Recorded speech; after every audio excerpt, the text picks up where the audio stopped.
Romanos 6. Que diremos, pois? Permaneceremos no pecado, para que abunde a graça? De modo nenhum. Nós, que já morremos para o pecado, como viveremos ainda nele? Ou, porventura, ignorais que todos quantos fomos batizados em Cristo Jesus fomos batizados na sua morte?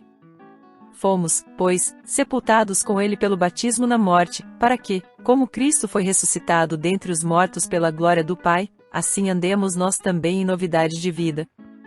Porque, se temos sido unidos a ele na semelhança da sua morte, certamente também o seremos na semelhança da sua ressurreição, sabendo isto, que o nosso homem velho foi crucificado com ele, para que o corpo do pecado fosse desfeito, a fim de não servirmos mais ao pecado.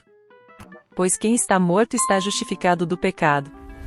Ora, se já morremos com Cristo, cremos que também com ele viveremos, sabendo que, tendo Cristo ressurgido dentre os mortos, já não morre mais, a morte não mais tem domínio sobre ele. Pois quanto a ter morrido, de uma vez por todas morreu para o pecado, mas quanto a viver, vive para Deus. Assim também vós considerai-vos como mortos para o pecado, mas vivos para Deus, em Cristo Jesus. Não reine, portanto, o pecado em vosso corpo mortal, para obedecerdes às suas concupiscências, nem tampouco apresenteis os vossos membros ao pecado como instrumentos de iniquidade, mas apresentai-vos a Deus, como redivivos dentre os mortos, e os vossos membros a Deus, como instrumentos de justiça. Pois o pecado não terá domínio sobre vós, porquanto não estáis debaixo da lei, mas debaixo da graça. Pois que havemos de pecar porque não estamos debaixo da lei, mas debaixo da graça? De modo nenhum. Não sabeis que daquele a quem vos apresentais como servos para lhe obedecer, sois servos desse mesmo a quem obedeceis, seja do pecado para a morte, ou da obediência para a justiça? Mas graças a Deus que, embora tendo sido servos do pecado, obedecestes de coração à forma de doutrina que fostes entregues, e libertos do pecado, fostes feitos servos da justiça.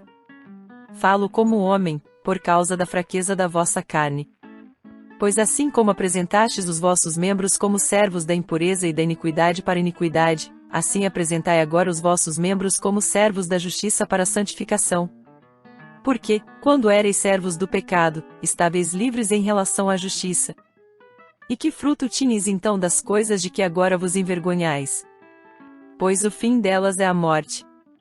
Mas agora, libertos do pecado, e feitos servos de Deus, tendes o vosso fruto para a santificação, e por fim a vida eterna.